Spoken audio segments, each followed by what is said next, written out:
Hi, I'm Aisha Mori, happiness and fitness coach. And in this video, I'm going to show you how to use a tried and tested technique to build self-discipline and slay every goal in sight. Do you have a guitar you've always wanted to learn how to play? Have you spent big bucks on language learning software but still no hablas español? How about that blog you started and haven't updated in months, or the workout programs that you never completed? The key to becoming super productive, enough to see things through to the very end and beyond, is to stop ignoring the elephant in the room. That is discipline. I know, the D word gets a bad rap for so many reasons. People just think of drill sergeants and pain and loss of free will. But I'm here to tell you that self-discipline will give you more freedom than it ever will take away. In fact, research by Willem Hoffman at the University of Chicago concludes that people with high self-control are happier. The study finds that the self-discipline handle obstacles differently than everyone else. Better choices are made without stress or anxiety, even in the face of impulses and emotion. So what is their secret? They neutralize the drama in their life. That's right, they save the theatrics for movie night. As humans, just about everything we do is based on emotion. Ignoring or fighting your emotions becomes stressful and counterproductive. This is why so many of us gave up on our New Year's resolutions already. People who follow through have figured out how to deal with emotions head on in those crucial moments that threaten productivity. And anyone can train themselves to do this. Yay! So how do you rein in your inner drama queen? That little voice in your head that whines and complains and bitches when things don't go exactly the way you planned. Step 1, get to know thyself. Pay attention to what triggers you to deviate from the plan. Write it down. What are your distractions, time suckers, temptations? Is it Facebook? Is it television? Is it cronuts? Become more conscious of what makes you tick and what totally deflates you. Also, think about external obstacles that may keep you from reaching your goals, like having to stay late at work, things like that. List them all and understand as many as you can. This is the most important step because how thorough you are with this will determine how well this technique will work for you. Step 2, create an if-then plan. This is the cool part. Have you heard of if-then planning? It was first introduced by NYU psychologists whose participants doubled and tripled productivity after implementing it. Countless studies since have been dedicated to observing if-then planning with negotiation, weight loss, and even combat training.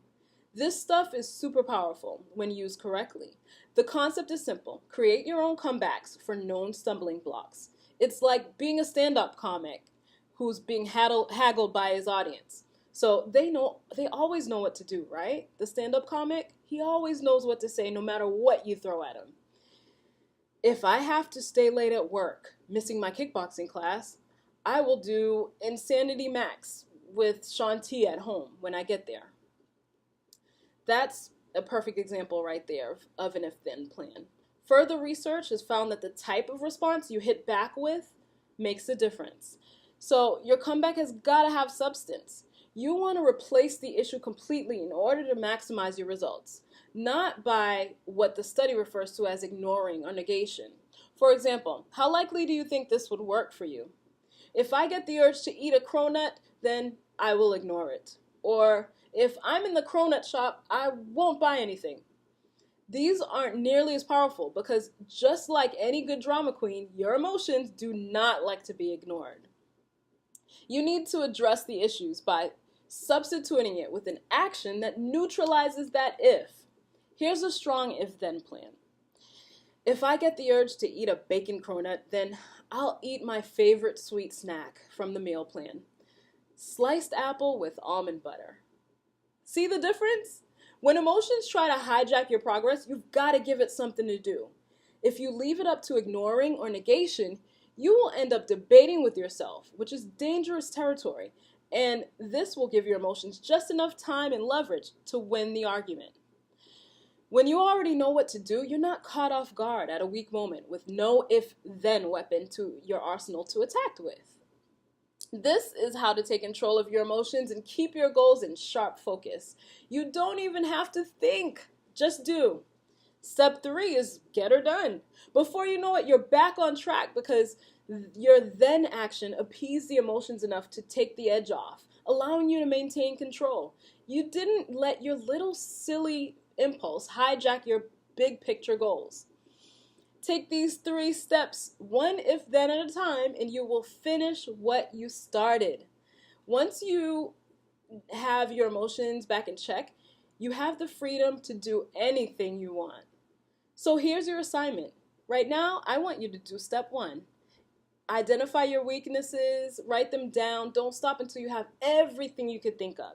Choose what you consider to be the biggest issue on the list and give it an if-then plan.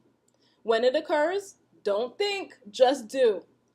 Ready to make it happen? Here are a few things to remember. The study by Hoffman found that the people with high self-discipline also face less situations where they'd have to deal with huge setbacks. For example, don't go to the cronut shop in the first place.